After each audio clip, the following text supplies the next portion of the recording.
আরও একটি হাদিস শুনুন, ইমান তাজা হবে যে সমস্ত ব্যক্তিরা শুধুমাত্র রমজান মাসেই মানে আর কি নামাজ পড়তে আসেন, শুধু রমজান মাসেই মসজিদে আসেন, তাদের ভিতরে একটা উৎসাহ জাগবে, তাদের মনের ভিতরে একটা আশা তৈরি হবে, তাদের মনের ভিতরে একটা আকাঙ্ক্ষা তৈরি হবে। কি? আল্লাহু আকবার। বর্ণিত হয়েছে একজন বড় চরিত্রহীন বড় গুনাহগার ব্যক্তি, সে সারা বছর গুনাহতে লিপ্ত থাকে, সারা বছর গুনার কাজ করতে থাকে, কিন্তু যখন রমজান মাস চলে আসে, রমজান মাস আসার সঙ্গে সঙ্গে সেই গুনাহগার ব্যক্তি, সে চরিত্রহীন ব্যক্তি, লম্পট ব্যক্তি রমজান মাস আসার সঙ্গে সঙ্গে সে কি করতে থাকে? নিজের পোশাককে পরিবর্তন করে পবিত্র পোশাক ধারণ করে নেন, মাথায় টুপি করে নেন, তারপরে রোজা করতে থাকেন এবং রমজান মাসে নামাজ পড়তে থাকেন। আল্লাহু আকবার। সেই ব্যক্তি 12 মাসের মধ্যে 1 মাস ইবাদত করছে, 11 মাস গুনার কাজে লিপ্ত থাকছে। আল্লাহু আকবার। এইরকম যখন রমজান মাস চলে আসে, তার ইবাদত দেখে, তার রোজা দেখে, তার পবিত্রতা দেখে, তার নেকির কর্ম দেখে মানুষগুলো বলতে বাধ্য হয়ে যায়, বলে এ ব্যক্তি, তুমি তো 11 মাস গুনাহ করছো, 11 মাস তো তুমি মসজিদে যাও না, 11 মাস তো তুমি রোজা করো না, 11 মাস তো তুমি নেকির কাজ করো না, কিন্তু রমজান মাসে তুমি এত পবিত্র কী করে হয়ে যাও? রমজান মাসে এত তুমি পরহেজগার কী করে হয়ে যাও? রমজান মাসে তুমি নামাজি কী করে হয়ে যাও? সে ব্যক্তি বলছেন, বলে শোনো, আমি যে 11 মাস গুনাহের কাজ করি এটা তো ঠিক, 11 মাস আমি নামাজ পড়ি না এটা তো ঠিক, 11 মাস আমি নেকির কাজ করি না এটা তো ঠিক, কিন্তু আমি জানি, আমি শুনেছি যে রমজান মাস হলো অতি পবিত্রতম মাস, রমজান মাস হলো অতি বরকতময় মাস, রমজান মাস হলো তওবাকে আল্লাহ তাআলা দরবারে কবুল করিয়ে নেওয়ার মাস, রমজান মাস হলো নিজের গুনাহকে মোচন করিয়ে নেওয়ার মাস।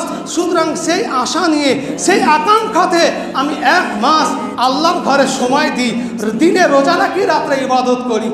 ব্রাদার মিল্লাত ইসলামিয়া, শেষ পরিণতি কি হলো? সেই ব্যক্তি যখন ইন্তেকাল করেছেন, ইন্তেকাল হয়ে যাওয়ার পর সেই গ্রামের একজন আল্লাহওয়ালা ব্যক্তি, পরেজগার ব্যক্তি, মুত্তাকি ব্যক্তি স্বপ্নের মাধ্যমে সেই ব্যক্তিকে জান্নাতে ঘুরে বেড়াতে দেখছেন।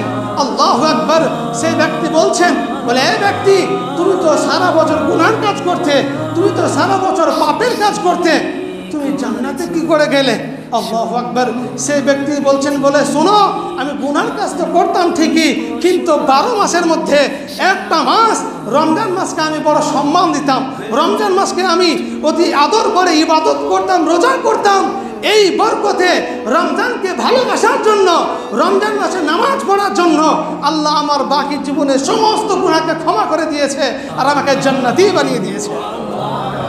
তাহলে বুঝতে পারলেন রোজার কতটা ক্ষমতা, রমজান মাসকে সম্মান করলে কতটা উপকার পাওয়া যায়। সুতরাং অন্যান্য মাসের তুলনায় প্রায় সমস্ত মসজিদে বেশি বেশি নামাজি দেখতে পাওয়া যায়, বেশি বেশি মানে কি রোজাদার দেখতে পাওয়া যায়। রমজান মাস এই মসজিদ হাসতে আরম্ভ করে, হাসতে থাকে আর আল্লাহ তাআলার কাছে দোয়া করতে থাকে, হে আল্লাহ, এই সমস্ত তোমার বান্দাদেরকে তুমি আমার ঘরে রেখে দাও, তারা যেন আমার কাছে ইবাদত করতে থাকে, আমাকে বড় আনন্দ লাগছে। সুতরাং ওই সমস্ত ব্যক্তিদের কাছে আমার বিশেষভাবে আবেদন, যিনারা রমজান মাসে নামাজ পড়তে আরম্ভ করে দিয়েছেন, তিনারা রমজান মাস শেষ হয়ে গেলে মসজিদ ছেড়ে দিয়েন না। যেহেতু মসজিদে নামাজ পড়তে আরম্ভ করেছেন, নামাজ পড়তে লাগেন। এটা একটা বড় সুযোগ, বড় ওয়াফার আমাদের জন্য। যদি নামাজ পড়তেই থাকেন, নামাজের মোহাব্বত, নামাজের ভালোবাসা যদি আপনার মনের মধ্যে ঢুকে যায়, পৃথিবীর কোনো মায়ের লাল নাই যা আপনাকে বেনামাজি করতে পারবে। বুঝতে পারলেন? সুতরাং নামাজ পড়তে আরম্ভ করুন।